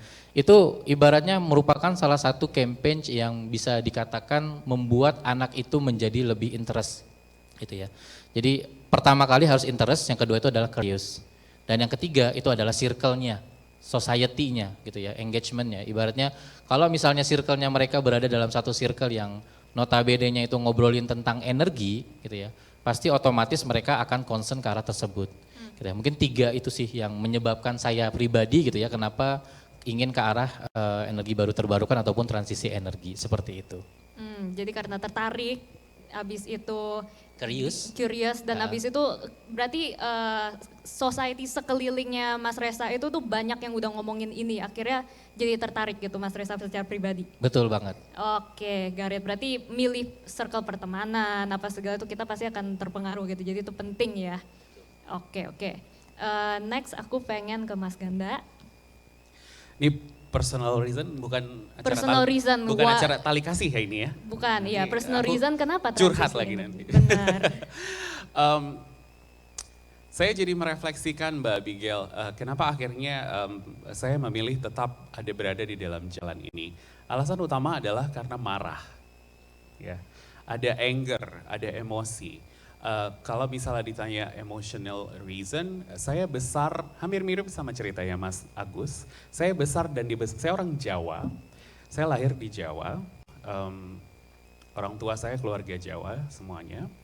Tapi saya besar dan dibesarkan di satu kota kecil, namanya Kota Janto, itu di Aceh Besar, itu sangat terisolasi di atas gitu. Kalau nggak salah dulu waktu saya masih kecil itu cuma ada 100 kakak. Kehidupan saya bahagia sih, saya nggak mau curhat sedih-sedih, nggak ada yang sedih-sedih. Bahagia sekali, harmonis dan seru, dan masing-masing saya bersekolah dan pendidikan saya sampai SMA kelas 1 di Aceh, tapi pindah-pindah. Ya. Saya balik ke Jawa dan pindah ke Jawa itu tahun 2000, kembali di tahun 2000. Dan waktu itu saya sudah SMA dan sudah mulai punya kesadaran gitu. Ketika saya mengenyam pendidikan lebih tinggi, saya merasakan bahwa ada gap atau jarak yang sangat besar, terutama ketika saya kembali ke Jawa, Pulau Jawa, waktu itu di Surabaya dan di Jakarta, melihat begitu gegap gempitanya dan infrastruktur, baik dari segala macam isu ya, semuanya itu mudah dan gampang. Ada aja. Padahal waktu saya dulu dibesarkan, waktu saya dulu kecil, sama kayak Mas Agus tadi ceritanya, listrik biar dapat air susah, ya. Ke pasar juga bukanya jam 6 pagi sampai jam 7 pagi, habis itu udah tutup, nggak ada lagi. Ketika kita mencari kebutuhan-kebutuhan, jadi makanya harus stocking. Jadi ketika saya udah meranjak lebih usia remaja dan dewasa, saya marah gitu. Ini ada, nah tema hari ini adalah just energy transition, it's not just energy transition. Transisi energi itu adalah sebuah topik multi-spektrum ya Mbak Abigail ya, nggak cuma salah satu saja, nggak cuma climate change saja, jadi semua spektrum ada. Cuman kebetulan yang kita bahas dalam panggung ini selama 1 pekan terakhir itu memang lebih kepada power sector dan electricity. Saya merasa bahwa bagaimana tenaga listrik itu memang belum rata gitu, belum ada pemerataan di mana di Jawa itu, lihat aja nih sekarang kita di Hotel Kempinski Indonesia, lampu di mana-mana. Mungkin kalau saya kembali ke kota Janto di mana saya dulu dibesarkan, nggak ada nih aspek ini. Dan kebetulan nggak tahu bagaimana, memang saya juga punya passion di dunia komunikasi. Saya sekolah dan melakukan pendidikan tinggi linear di ilmu komunikasi. Kayaknya alam semesta juga menggiring saya kepada, akhirnya saya juga sekarang bekerja di satu lembaga yang kebetulan ganda komunikasikan transisi energi. Jadi sangat relatable bagi hidup saya, sangat mudah saya untuk memahami kenapa ini menjadi isu penting dan kenapa ini relatable, karena ini sebenarnya isu kita semua. Jadi tidak sesulit itu untuk memahami transisi energi, segampang bahwa sebelah itu nggak ada listriknya, di sini ada listriknya. Kenapa di sini ada, kenapa di sana tidak ada? Jawabannya karena mungkin yaitu banyak, secara teknis kalau mau dibahas lebih banyak. Tapi lebih dalam lagi, ketika kita sudah memahami dari mana sumbernya, dari mana sumber tenaga tersebut, dan ternyata sumber tenaga tersebut mengancam keberlangsungan dan keberlanjutan kehidupan saya, kehidupan keluarga saya, dan kehidupan di masa depan, lebih marah lagi ya enggak? Pengetahuan-pengetahuan itu akhirnya digali dan ya sekali lagi saya bersyukur dan sekali lagi alam semesta berkonspirasi. Saya bekerja dengan orang-orang luar biasa di sekitar saya, di sekeliling saya, memiliki sebuah fakta-fakta dan bukti-bukti. Project Case adalah sebuah project yang mencoba untuk menarasikan sebuah isu atau topik transisi energi berdasarkan fakta dan bukti. Sedikit kembali dari pertanyaan Mbak Abigail di awal, what doesn't work? Sebenarnya what doesn't work tidak hanya dari segi media kampanyenya, tapi caranya. Fear mongering, it's no longer menakut-nakuti, lo besok mati, lo ini itu gimana ya, bencana itu bukan lagi hal yang seperti itu. Tapi yang kita coba arahkan atau kedepankan adalah bukti, adalah sebuah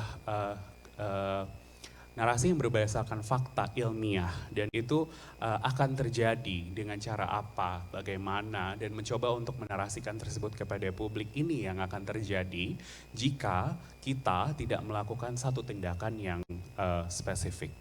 Jadi kalau ditanyakan alasan pribadi lagi seperti itu tadi, jadi alasannya karena marah, tapi syukurnya kemarahan yang saya punya, emosi yang saya punya terhadap perubahan satu kebijakan tidak di-channelkan dalam suatu hal yang negatif, tapi saya mendapatkan sebuah media yang jauh lebih positif bagaimana narasi ini atau cerita saya tidak terjadi kepada orang-orang setelah saya. Dengan cara ya ini dalam project, gitu Mbak Abigail. Ya, jadi alasannya sangat dekat ya sebenarnya, karena efeknya itu tuh sebenarnya kalau kita tarik itu tuh sebenarnya bisa dirasain di mana-mana dan bisa dilihat di mana-mana. Dan tadi menarik banget dibilang bahwa kemarahannya itu tuh untungnya nggak ke-translate jadi sinisisme yang akhirnya bodo amat deh segitu, tapi malah jadi lebih produktif. Dan itu mungkin pentingnya peran bukannya fear mongering tapi data, karena dengan data kita bisa ngelihat ada harapan kok, kita bisa ada jalan keluar gitu ya. Mungkin sedikit lagi, karena kita mengalami adanya kebetulan, mungkin buat teman-teman saya kurang tahu rekan-rekan di sini yang lahir di Jakarta, Sampai sekarang Anda tinggal di Jakarta, tidak merasakan apa yang dirasakan oleh saudara kita di luar sana. Kebetulan Mbak Abigail, saya merasakan dua-duanya. Waktu saya di sana, saya nggak ngerasa ini sebuah isu atau masalah, karena ya udah that's the way it is. Nggak ada, oh ya udah emang nggak ada listrik, oh ya udah kita biasa aja. Nggak itu menjadi sebuah isu buat saya, nggak ada problem, karena itu kehidupan sehari-hari saya. Ada perbandingan itunya Ketika ya. saya datang ke sini, wah nggak adil banget gitu ya. Kenapa Jadi di rasa sana ketidakadilan. Jadi itu yang menimbulkan sebuah saya kemarahan. Nah makanya saya bukan berarti untuk mengajak teman-teman untuk yang belum pernah tinggal di luar kota Jakarta, ayo pindah, enggak. Tapi itu adalah sebuah dampak isu nyata yang mungkin tidak relatable lagi buat rekan-rekan yang memang tidak mengalami. Jadi sehingga saya pikir tidak harus mengalami dulu, jangan sampai amit-amit sumber energi kita sudah merusak bumi, sumber energi kita sudah habis dan tanpa ada sebuah pembaharuan, tanpa ada sebuah terobosan dan transisi energi, kadung kita akhirnya tidak menerima atau tidak merasakan yang yaitu tadi alam yang lestari. Iya. Oke, sekarang aku pengen ke Mbak Verena. What's your personal motivation, personal story? Mungkin mirip sama Mas Ganda ya. Jadi aku ada 3 peristiwa dalam hidup yang benar-benar akhirnya membuat aku memutuskan fokus di isu energi gitu. Walaupun aku backgroundnya bukan teknik dan juga bukan komunikasi, tapi banyak berurusan di advokasi dan kampanye. Waktu yang pertama aku waktu itu kerja di WWF Indonesia, membangun Earth Hour Indonesia, di mana di situ kita diminta untuk membangun kampanye membuat orang jadi hemat listrik gitu ya, mematikan lampu selama 1 jam setiap hari Sabtu minggu ketiga bulan Maret. Di situ saya baru tahu, jadi kita pasti ada background ya untuk melalui riset. Jadi setiap kampanye, advokasi dan lain-lain itu harus dilandasi oleh survei dan juga oleh riset. Diketahui bahwa ternyata Indonesia itu memang kebanyakan listriknya adalah di Jawa Bali gitu. Jadi memang benar seperti kata Mas Ganda, di luar Jawa Bali terjadi ketidakadilan. Tapi waktu itu saya masih belum terlalu dalam di situ. Itu peristiwa pertama. Wow, matiin lampu 1 jam aja susah banget ya untuk kota-kota besar di Jawa Bali. Gimana kalau kita benar-benar nggak punya listrik gitu. Kemudian saya pernah jadi bagian dari tim Satgas Percepatan Energi Terbarukan di Kementerian SDM. Di situ kita juga meriset bahwa di Indonesia masih ada 2.500 desa yang gelap gulita. Itu udah lama, tahun 2015. Dan gelap gulita itu artinya apa ya? Aku sempat nanya gitu ke beberapa perisetnya dan mereka bilang ya sama sekali nggak ada listrik mbak, nggak ada lampu dan lain-lain gitu. Terus gimana caranya mereka belajar ya?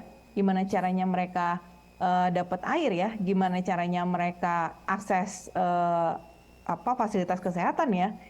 Dan pertanyaan-pertanyaan lanjutan lainnya. Karena di situ aku menyadari bahwa listrik itu bukan cuma untuk kita nyalain HP, bukan cuma untuk nyalain lampu, bukan cuma untuk fasilitas yang kita nikmati ketika kita di Jakarta. Tapi buat mereka, dan mungkin kita nggak nyadar ya, bahwa akses kesehatan juga perlu listrik. Akses lain yang menjadi basic essential services yang notabene adalah hak asasi manusia, itu basisnya adalah energi.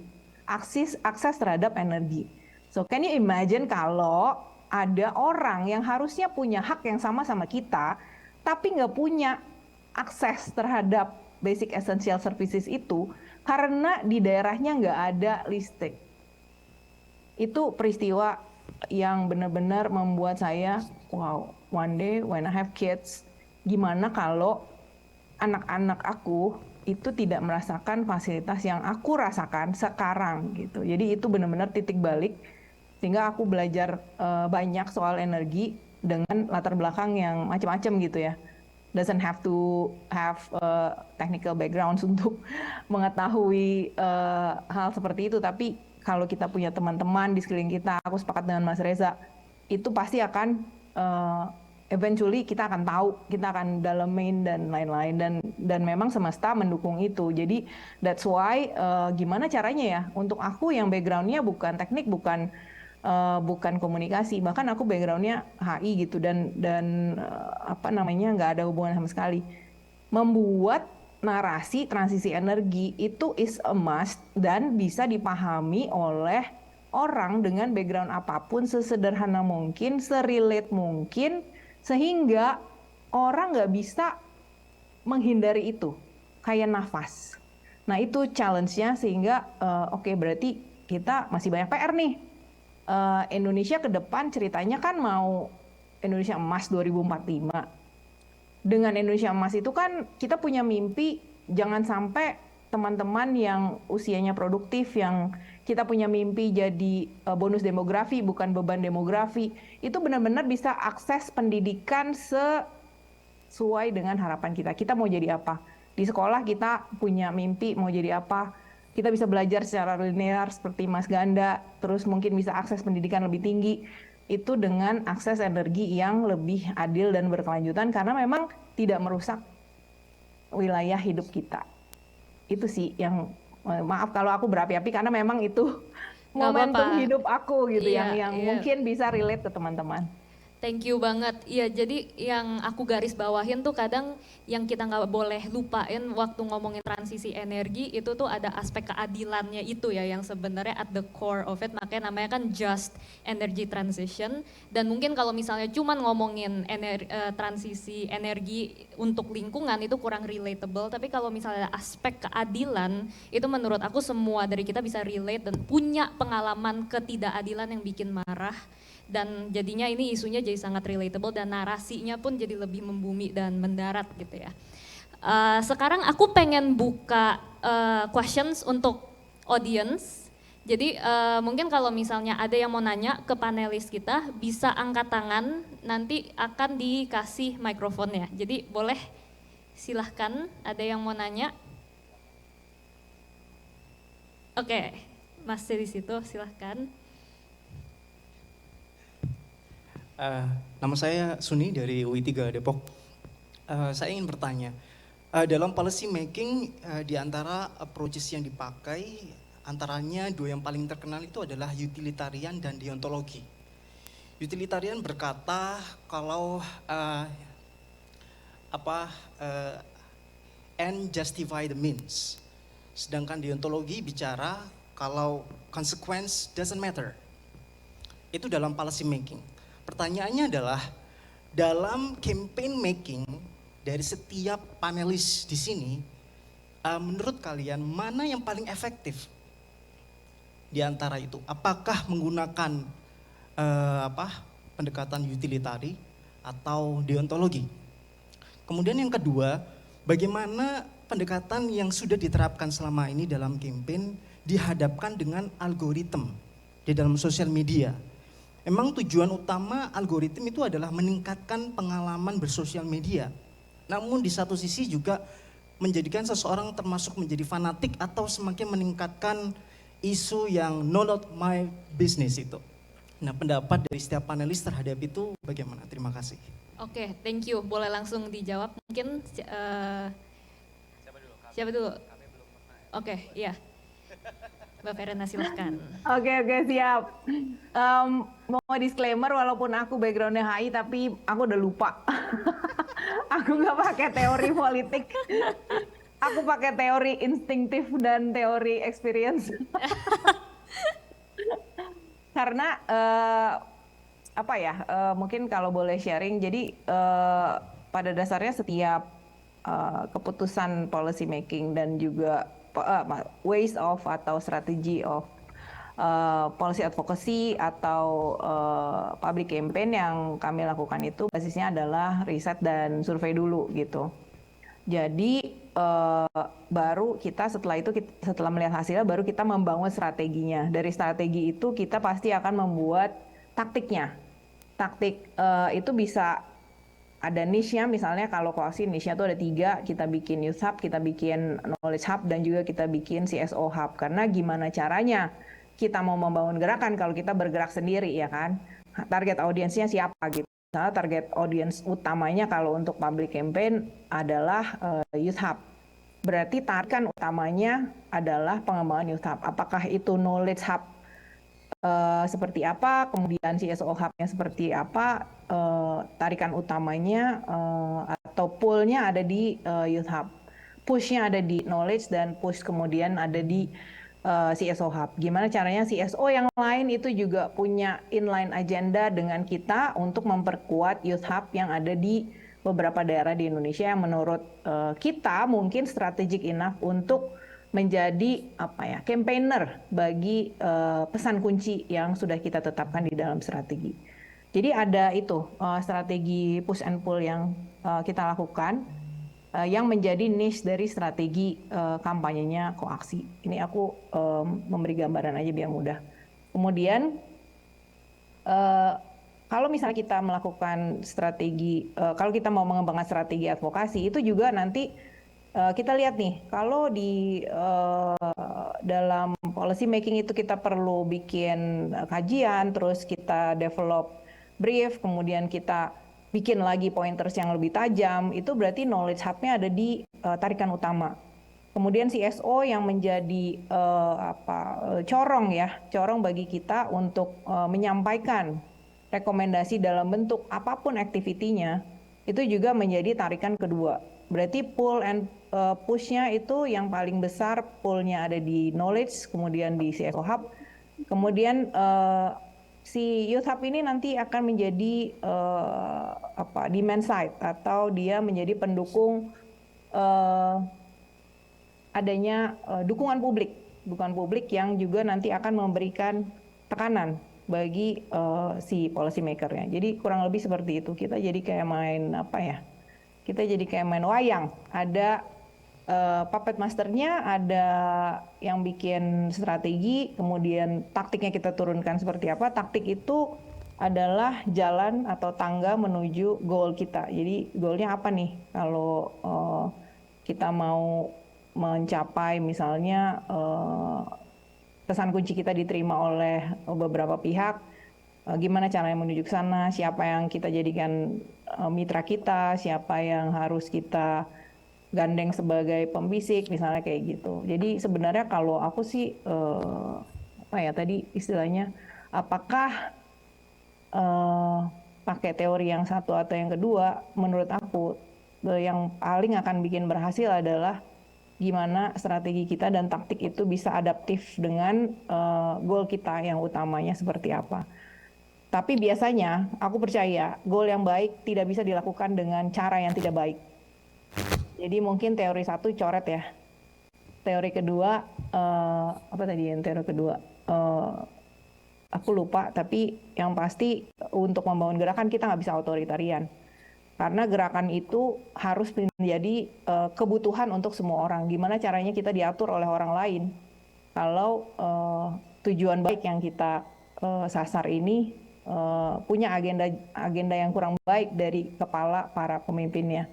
Itu sih palingan kalau dari aku, semoga matching. Oke, sekarang Mas Reza mungkin. Oke, kalau terkait mengenai kampanye gitu ya di bidang transisi energi yang dilakukan oleh Biro Klik gitu ya, atau komunikasi dan layanan informasi di Kementerian SDM, strateginya itu yang pertama adalah trial and error pastinya. Lalu yang kedua itu adalah engagement gitu kan. Kenapa trial and error gitu kan?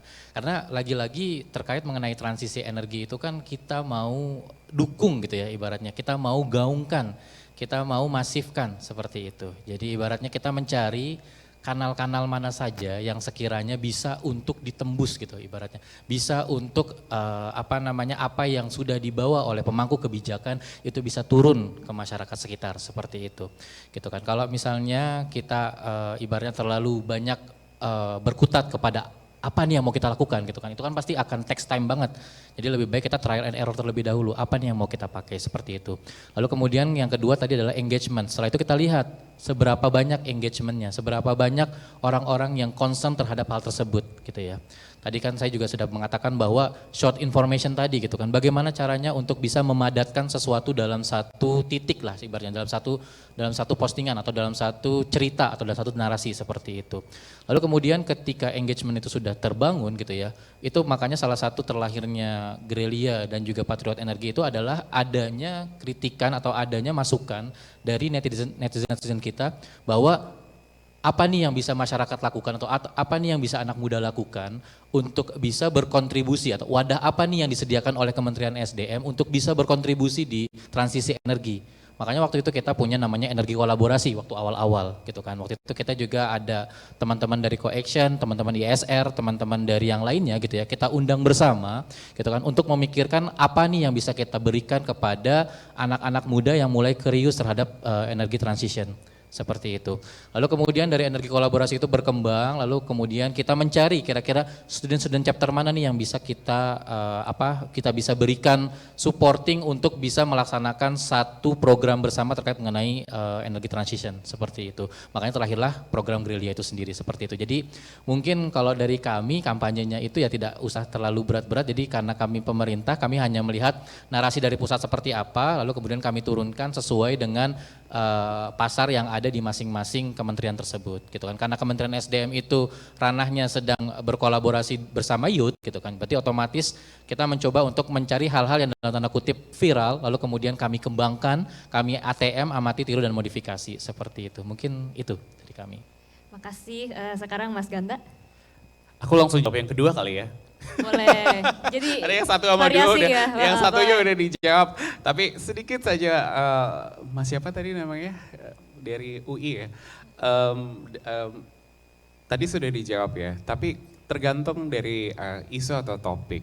Menurut saya kebijakan sebuah, kalau kita membicarakan sebuah perubahan kebijakan, policy, dan itu diturunkan dalam sebuah bentuk kampanye atau proses komunikasi, terutama di topik transisi energi, saya yakin semuanya harus juga berdasarkan dalam moralitas. Ya. Policy itu dirubah berdasarkan sebuah moralitas. Groundnya adalah morality. Kalau kita melakukan sesuatu atau apapun itu, terlepas tidak hanya kampanye, kalau niatannya tidak dalam sebuah ikatan perubahan dan itu tidak melihat juga emosi atau morality, I don't think so this change itu akan juga obtain. Terutama dalam project kami di CASE. Project CASE mengedepankan sebuah fakta dan bukti ketika kita melakukan sebuah kampanye atau melakukan sebuah produk komunikasi, itu juga kita akan melihat apa dampaknya terhadap masyarakat luas dan terutama bagi kami, stakeholder kami punya dampak gak secara politik gitu. Otomatis yang kami sarankan atau yang kami kedepankan kepada partner-partner politik kami dalam hari ini kementerian atau pemerintah Indonesia juga harus melihat konsekuensinya jangan salah nih. Kalau konsekuensinya salah, kita juga punya tanggung jawab moralitas bahwa kampanye yang kami lakukan itu tidak sejalan dengan kebaikan hajat hidup orang banyak. Jadi pada prinsipnya kampanye itu kalau mau dikaitkan antara satu faham dan satu faham lainnya, dalam to be honest atau dari kami perspektif ketika melakukan ini kami tidak melakukan satu paham A atau B begitu ya. Tapi kami punya morality ground yang memang kita lihat bahwa jangan sampai data yang kami sampaikan itu salah, kemudian ini akhirnya kebijakan itu kan tidak hanya kebijakan hari ini dan esok ya, merubah kebijakan itu sifatnya panjang. Apalagi CASE bekerja sama dengan Kementerian Bappenas mencoba menyusun narasi rencana pembangunan jangka nasional dan itu sampai 2045, itu panjang jangkanya. Nah, makanya ketika kami melakukan sebuah isu atau narasi dan kami menyampaikan ini kepada counterpart kami, ya otomatis ya bindingnya tuh sampai puluhan tahun ke depan. Kalau sampai polisinya itu tidak bound towards our morality atau salah, ya yang dihujat adalah tidak hanya kami, ya mungkin kami dihujat ya lagi-lagi proyek ini selesai. Tapi itu akan berdampak pada hajat hidup orang banyak selama puluhan tahun sampai akhirnya kebijakan itu dirubah kembali.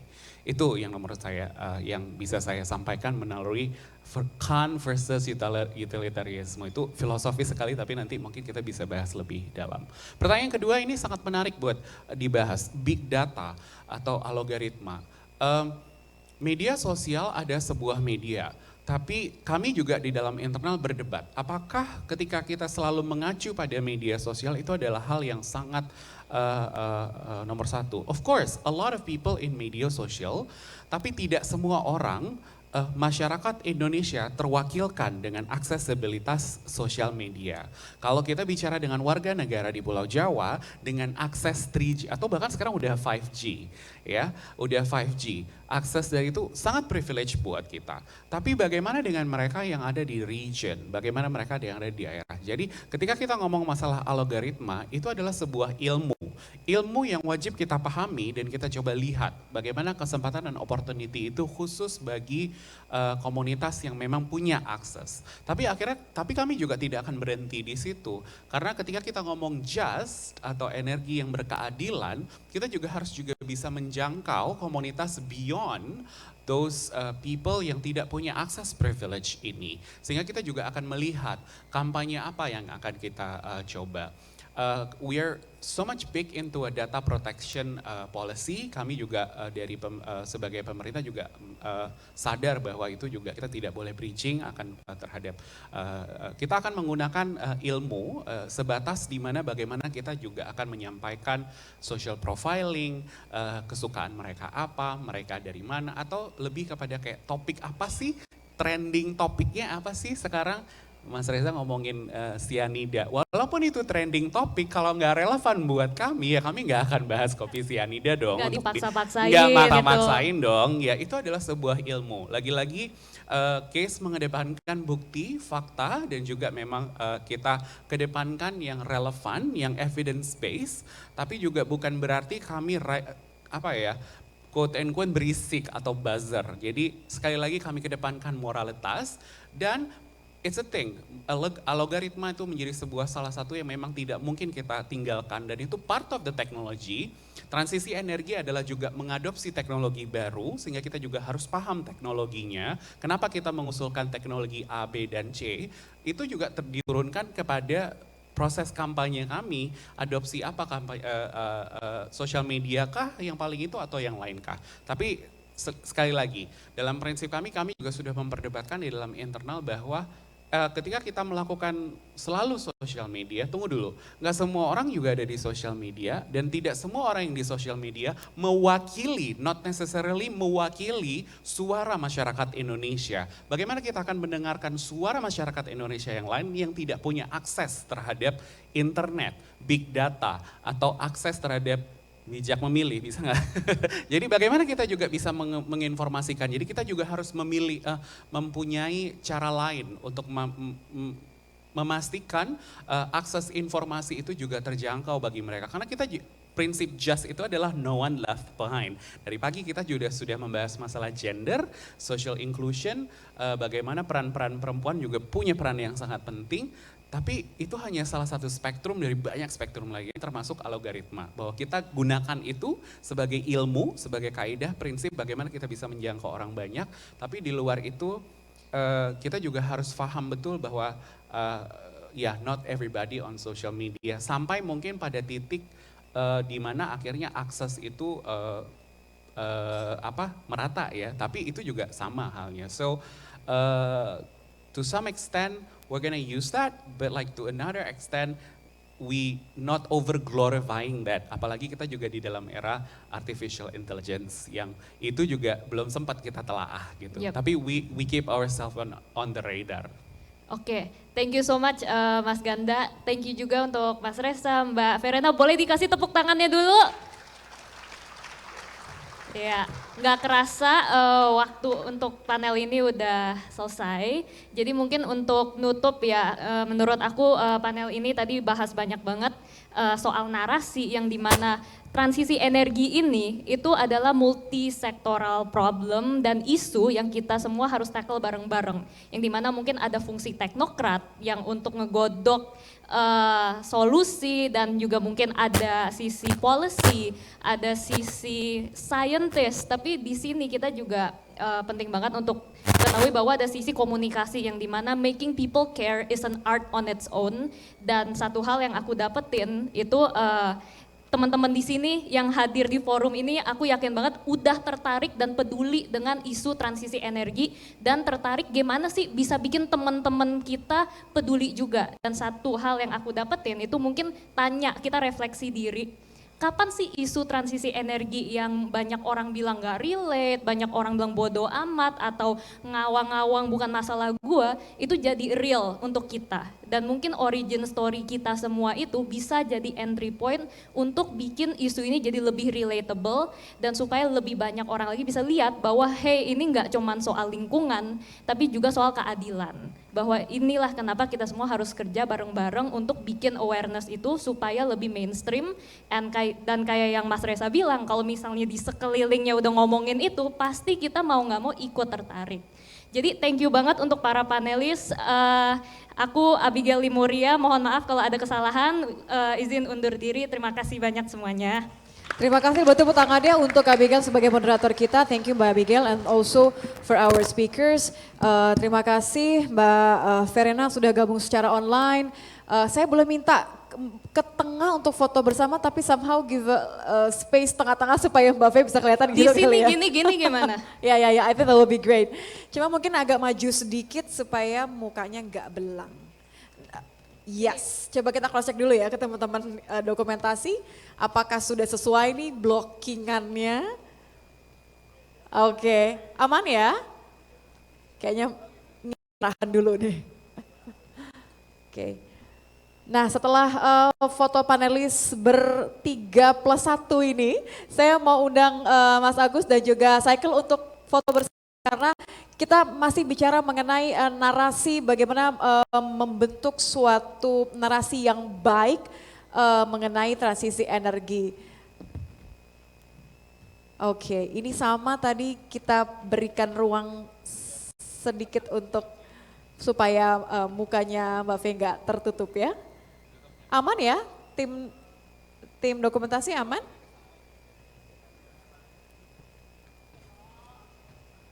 Oke, aman ya. 3, 2, 1, lihat ke kamera. And then another pose perhaps. Rock and roll ya. Oke, 3, 2, 1. Baik, terima kasih tepuk tangan yang paling meriah untuk semua pembicara, untuk Abigail as our moderator. Terima kasih Mbak Verena Puspawardani sudah bergabung secara daring dengan kami semua. So many insights and I cannot agree more bahwa ini adalah sesuatu yang harus kita sering unggah, sering katakan, sering ajak untuk mengajak semua orang. Semakin ini menjadi isu kita semua akan semakin besar orang merasa bahwa ini sesuatu yang sangat relate, sesuatu yang menjadi tanggung jawab kita bersama. Saya rasa ini menjadi tanggung jawab masing-masing untuk mempush isu ini bersama. Setelah tadi kita sudah bicarakan soal shaping change through energy transition narratives, tadi ada video dari Cycle juga.